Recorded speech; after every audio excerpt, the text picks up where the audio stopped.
तुलसीदास, जिन्हें कि हम गोस्वामी तुलसीदास के नाम से जानते हैं, इनके बचपन का नाम राम बोला था। इनका जन्म 1511 ईस्वी में और मृत्यु 1623 ईस्वी में हुई थी। इनका अगर जन्म स्थान देखें तो जिनका जन्म उत्तर प्रदेश के राजापुर बांदा जिले में हुआ था। इनकी मृत्यु वाराणसी में हुई। इनके पिता का नाम आत्माराम और माता का नाम तुलसी था। इनकी एक पत्नी थी जिसका नाम रत्नावली था। ये अपनी पत्नी से बेहद प्रेम करते थे। इनकी प्रेम की पराकाष्ठा को इस प्रकार देख सकते हैं कि एक बार जब इनकी पत्नी अपने मायके में थी, शादी के बाद की ही घटना है, तो ये रात में भयंकर तूफान आंधी की परवाह किए बिना अपनी पत्नी से मिलने उसके घर पहुंच गए।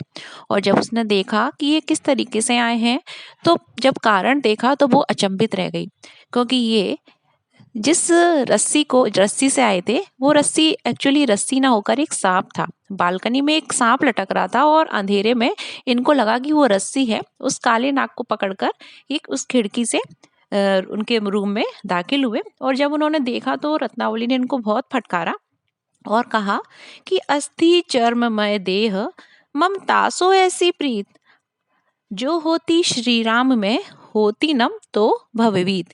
यानी मेरा अस्थि का अस्थि यानी कि बोन का, मेरा बॉडी है, अस्थि चमड़े मतलब हड्डियों का, और जो त्वचा चमड़े की बनी हुई है, इस बॉडी से, इस देह से तुम इतनी प्रेम कर रहे हो।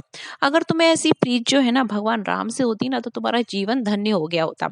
बस पत्नी की कही इन्हीं बातों से उनके मन पर, उनके मस्तिष्क पर ऐसा गहरा प्रभाव पड़ा कि उनका जो मोह मोह था अपनी पत्नी के प्रति, सांसारिक आकर्षण के प्रति, उससे ही विरक्त हो गए और बस राम भक्ति में लीन हो गए। कहा जाए तो इनके असली गुरु तो इनकी पत्नी ही थी, जिन्होंने इनको इतना ज्ञान दिया। वैसे इनके एक गुरु भी थे जिनका नाम था बाबा नरहरि। ठीक है। तो इन्होंने फिर आगे जाके राम के भक्त हो गए। ये राम की अगर हम देखें तो सर्वगुण भक्ति धारा के राममार्गी शाखा के कवि थे और इन्होंने कई रचनाएं लिखी, जिसमें से कुछ है प्रमुख, जैसे कि रामचरितमानस, गीतावली, दोहावली, कवितावली, विनय पत्रिका, पार्वती मंगल, कृष्ण गीतावली, जानकी मंगल इत्यादि इनकी रचनाएं हैं, जिसमें रामचरितमानस 7 खंडों में डिवाइड है। कई कांड देखने को सुनने को मिलते हैं, बाल कांड, अयोध्या कांड, अरण्य कांड, किष्किंधा कांड, सुंदर कांड, लंका कांड और उत्तर कांड। वहीं पार्वती मंगल में अगर देखें तो पार्वती जी से नाम से ही आपको पता चल रहा होगा कि इससे पार्वती विवाह की कथा है। जानकी मंगल जो है राम सीता विवाह का इसमें वर्णन है।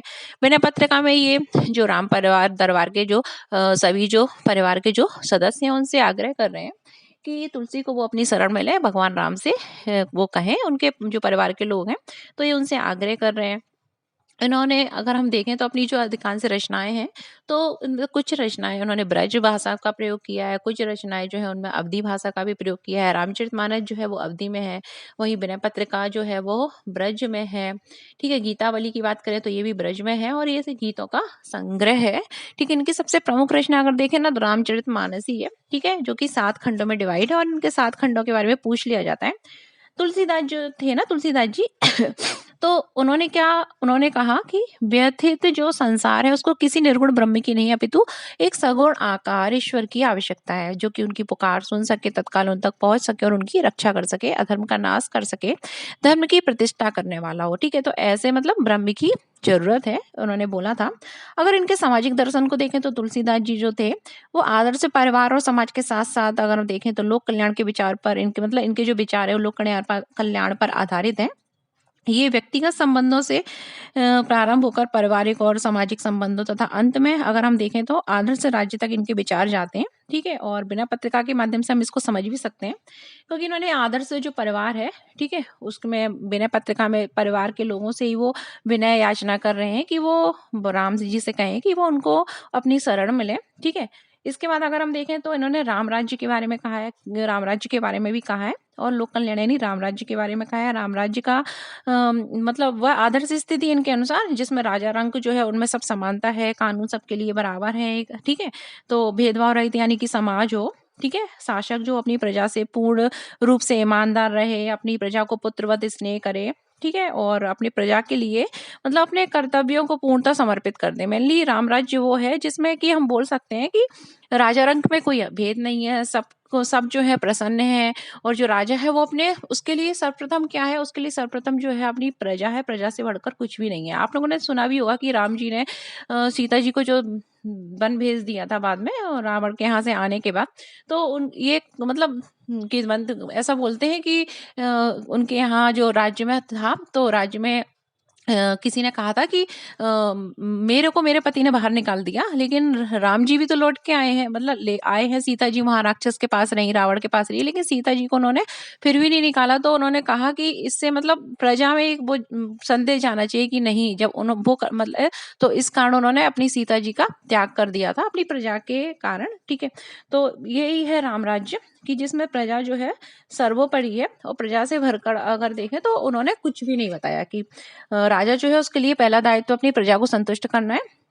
ठीक है, ज्ञान पर भी तुलसीदास ने कुछ विचार दिए। उन्होंने कहा है कि उन्होंने भक्ति मार्ग को ज्ञान मार्ग से श्रेष्ठ बताया है, क्योंकि उन्होंने कहा कि ज्ञानी जो होते हैं उनमें तो कुछ ही एक आधी बहुत ज्यादा मतलब ज्ञान सबको प्राप्त नहीं हो सकता, लेकिन उन्होंने कहा भक्ति के द्वारा हम जो है, भक्ति के द्वारा क्या हम जो है वो ईश्वर को प्राप्त कर सकते हैं। ठीक है, इन्होंने भक्ति जो मार्ग है उसको ज्यादा श्रेष्ठ बताया।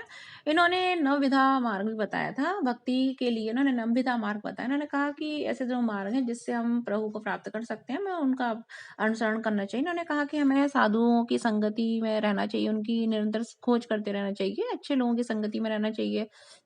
सॉरी। इन्होंने कहा कि हमें गुरु की जो है उसके चरणों की सेवा करती रहनी चाहिए, क्योंकि ठीक है गुरु के बिना ज्ञान नहीं मिल सकता। उन्होंने कहा था कि भगवान जो है उनके जीवन में हमको गहन रुचि रखनी चाहिए भगवान में, उनकी लीलाओं में ईश्वर के नाम का निरंतर जप करते रहना चाहिए। इन्होंने कहा था कि हमें जो है वो संतोष रखना चाहिए, अधिक लालसा मतलब लालच नहीं करना चाहिए। ठीक है, संतोष ही जीवन व्यतीत करना चाहिए।